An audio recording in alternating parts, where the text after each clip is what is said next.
Nagsimula na nga pong bumuhos ang mga pasahero sa NAIA Terminal 3 ngayong Miyerkules Santo, kaya ang mga pasahero inabisuhang dumating sa NAIA 4 na oras hanggang 5 oras bago po ang kanilang flight. Live mula sa NAIA Terminal 3 na sa frontline ng balitang yan si Hannibal Talete.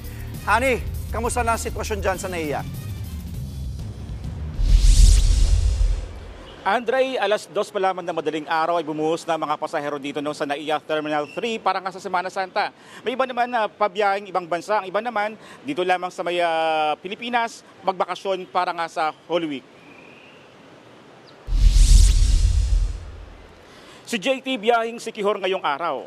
Inagahan niya ang punta sa airport para raw hindi maabala sakaling mahaba ang pila sa check-in counter. Si Ara naman, papuntang Saudi. Hindi raw siya nahirapan dahil walang pila at mabilis ang pasok ng mga tao sa terminal. Handa naman daw ang pamunuan ng NAIA sa inaasahang pagdami ng mga pasahero ngayong araw. Nauna nang nanawagan ng Department of Transportation sa mga pasahero na tumambay na sa airport 4 o 5 oras bago ang kanilang flight. Sisiguruhin din may tauhan sa lahat ng immigration counters para mabilis ang pagproseso sa mga pasahero at hindi sila pumila ng matagal. Ihanda rin agad ang ticket at ID para hindi na maabala sa pila. Para sa mga international flight naman dito, Andre, pinalalahanan silang magpa-register sa e-travel app. Andre, nauna na sinabi ng Manila International Airport na papalo sa 550,000 ang bilang ng mga pasaherong dadaan dito sa NAIA Terminal 3, dito mismo sa NAIA ngayong araw.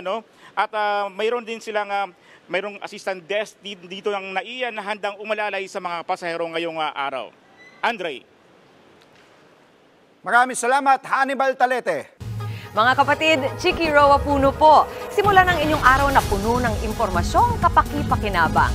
Sama na sa isang makabuluhang umaga. Tumutok at mag-subscribe sa social media pages ng News 5.